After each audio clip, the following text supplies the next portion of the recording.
ଦେଖନ୍ତୁ ସାରା ରାଜ୍ୟ ବର୍ତ୍ତମାନ ଘୋ ଘୋ ଡାକୁଛି।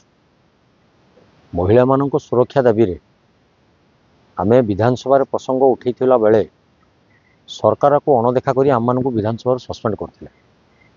ଇସ୍ୟୁ ହେଉଛି ମହିଳା ଇସ୍ୟୁ। ସେହି ମହିଳା ଇସ୍ୟୁରେ ପ୍ରଦେଶ କଂଗ୍ରେସ କମିଟି ତରଫରୁ ଯେଉଁ ଆନ୍ଦୋଳନ କରାଯାଇଥିଲା, 500 ଲୋକଙ୍କ ନାଁରେ କେସ୍ ଦିଆଯାଇଥିଲା ଏଇ ମହିଳାମାନଙ୍କ ପାଇଁ। ଏଇ ମହିଳା ଇସ୍ୟୁରେ ମୁଖ୍ୟମନ୍ତ୍ରୀଙ୍କ ବାସଭବନ ଘେରାଉ କରତେ ଯିବା ବେଳକୁ ଜଣେ ପୁଲିସ ବାବୁ ଯେଉଁଭଳି ଭାବେ ବକ୍ତବ୍ୟ ରଖିଥିଲେ ସାରା ଓଡ଼ିଶା ଦେଖିଛନ୍ତି ବା ସାରା ଭାରତବର୍ଷ ଲୋକ ଦେଖିଛନ୍ତି। ଗୁଡ଼ ପିଟିକି ଭାଙ୍ଗି ଦିଅ, ଏଇ ଯେଉଁ ବିବୃତ୍ତି, ଇଏ ହେଉଛି ଓଡ଼ିଶା ରାଜ୍ୟ ସରକାରଙ୍କର ପାରିବା ପଣିବା ଆଇନ ଶୃଙ୍ଖଳା ପରିସ୍ଥିତିର ସମୀକ୍ଷା।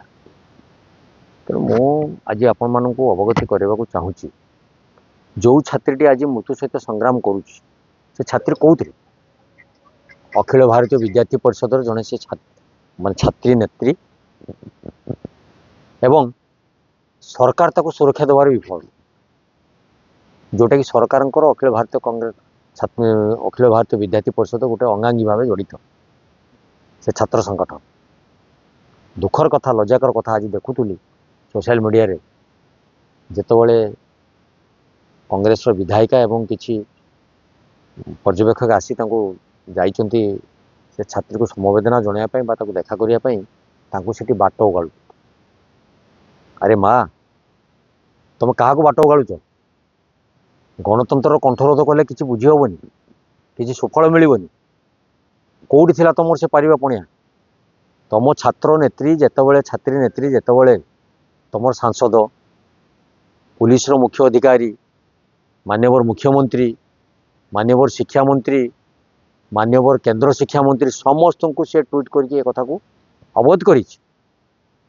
ତାପରେ ମଧ୍ୟ ସେ ସୁଫଳ କିଛି ନ ପାଇବାରୁ କଲେଜର ଅଧ୍ୟକ୍ଷଙ୍କୁ ଜଣେଇଛି, ତାଙ୍କର ଯେଉଁମାନେ ଉପରିସ୍ଥ ଅଧିକାରୀ ସମସ୍ତଙ୍କୁ ସେ ଅବଜ୍ଞତ କରାଇଛି। ସବୁ ଅବଗତ ହେଇସାରିଲା ପରେ ମଧ୍ୟ ଯେତେବେଳେ ସେ ସୁଫଳ ନ ପାଇଛି, ବାଧ୍ୟ ହୋଇছে ଆତ୍ମହତ୍ୟା ଦେବା ପାଇଁ ବାଧ୍ୟ ହୋଇଛି, ତାକୁ ବାଧ୍ୟ କରାଯାଇଛି। ତେଣୁ ସରକାର କ'ଣ କରୁଛନ୍ତି?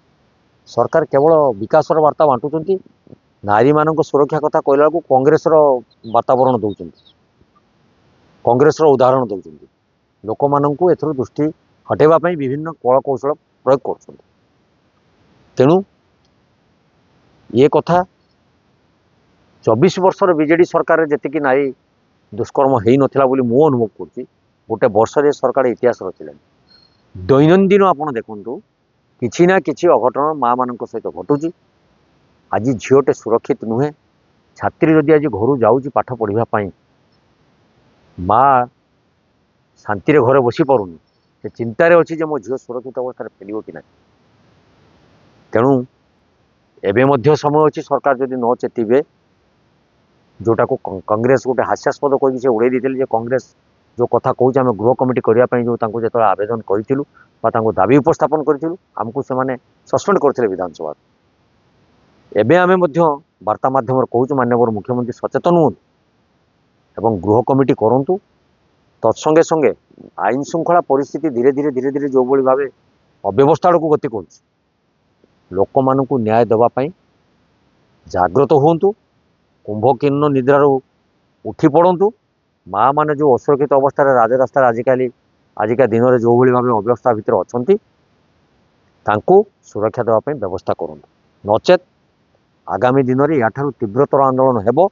ଏ ସରକାରର ଯେଉଁମାନେ ସବୁ ନୀତି ନୈତିକକୁ ହରାଇ ସାରିଲେଣି ଏବଂ ତାଙ୍କର ଗୁରୁ ଦାୟିତ୍ୱକୁ ଭୁଲିଗଲେଣି, ତାଙ୍କୁ ପୁଣି ସଚେତନ କରିବା ପାଇଁ ନିଶ୍ଚିତ ଭାବେ କଂଗ୍ରେସ ରାଜରାସ୍ତାକୁ ଓହ୍ଲାଇବ।